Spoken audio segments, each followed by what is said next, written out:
One of the first things that clients normally ask is, how are the prices of the building materials, lumber, whatever? And one of the things that's commonly looked at is the lumber prices.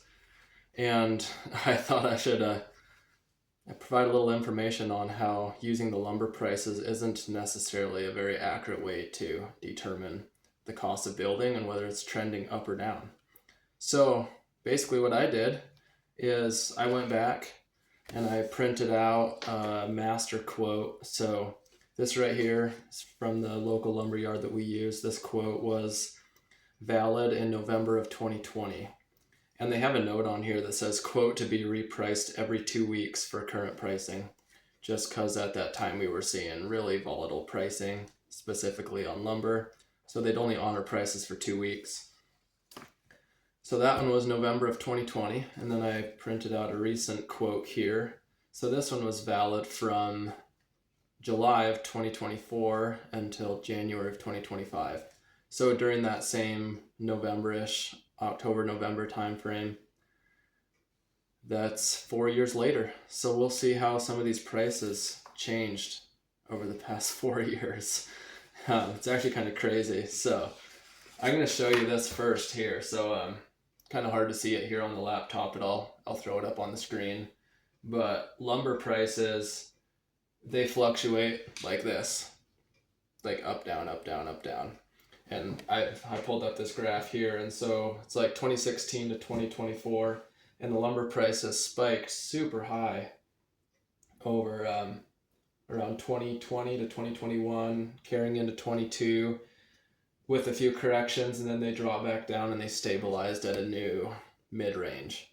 So this quote from 2020 is actually catching the lumber prices at a relative high point there. You can see it really spikes around that October, November of 2020. So keep that in mind. Anyways, I pulled a quick summary here. I pulled some prices in and I did a comparison.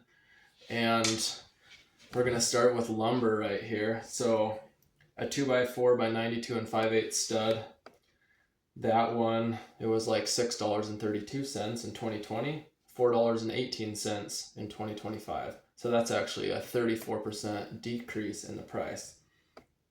And I ran through other numbers like 2x4 by 16s, 2x6, 92 and 5/8 studs, 16-foot 2x6s, 7/16 OSB, 7/16 zip sheeting, also 3/4 inch tongue and groove subfloor, and 3/4 inch tongue and groove Advantech, which the zip product and the Advantech product, they have a lot more glue resin in them. So the glue resin helps bind together all the wood fibers. And we really like it, especially when you're dealing with a lot of rain, a lot of wet climates. The zip doesn't soak up the moisture nearly as much as the OSB products. So I ran those numbers, and from 2020 to 2024, lumber on average decreased by 30%, which I was like, well, that's a huge decrease. But then I looked at the lumber trends here. This is from Statista.com, monthly price of lumber in the United States from January 2016 to December 2024.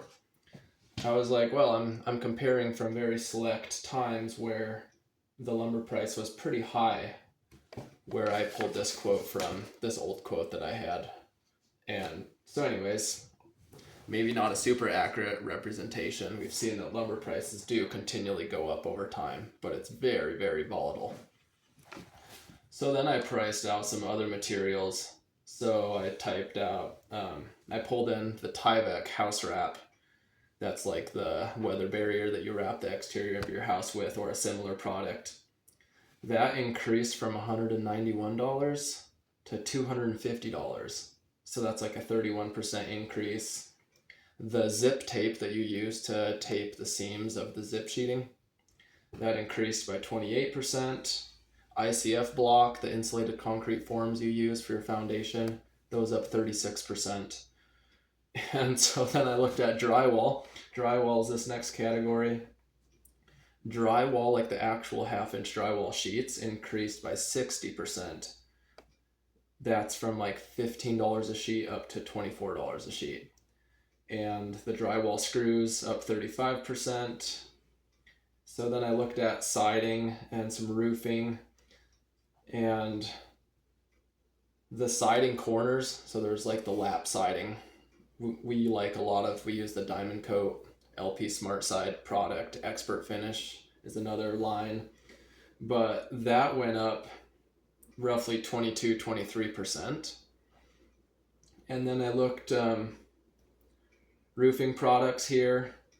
Just your average certainteed shingle went up 33%. The cost of the ice and water underlayment, just a standard roll, from $82 up to $114. That's a 39% price increase. And even just like the metal products, so there's a metal product called gutter apron, and gutter apron is what's your shingles come down and the gutter apron is underneath, and it's where your shingles transition over into the gutter. So the gutter apron wraps over into the gutter like an apron. And that is up by 49%. So crazy increase there as well. And then I look down here at some deck materials. So we see people like to do decks out of redwood, sometimes out of Trex. We see a lot of Trex, that composite decking out here. And the price of redwoods, like for a 2x6 by 16 foot redwood, that went up $13.92, which is a 49% increase. Just your average grooved spiced rum Trex product, that increased by 45%. So that's going from like $63 a board up to $92 a board. And then the Trex fascia, that's like the cladding that goes around the front of the deck, that went up 38%. So pretty crazy. Like with this select time slot from 2020, like October, November 2020, when we saw that volatile lumber spike, and then to current day pricing at end of 2024, we see that lumber has went down significantly, but that's because it started at such a high spike there at the end of 2020. Whereas all these other building materials, they've just all went up. So I ran an average, and on average, these other building materials, not including lumber, have increased by 35%, which is pretty wild. So if you take, like, we just did a house, and I think the material package was around like $230,000 for the materials. So if you take and run a quick calculation, I wonder how I do this. 230,000 divided by, it would be 1.35, because 35% price increase on average. So around 2020 time frame,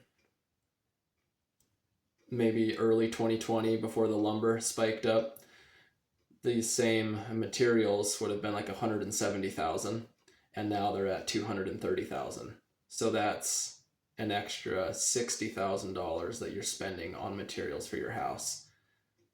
For just an average house, 1,800 square foot, 2-car garage on a lot in town, just materials, you're paying an extra 60 grand compared to 4 years ago. That's a lot of money. And it's not even considering labor or equipment costs, permitting. All those things seem to have just trended up. So, is it expensive to build these days? It is.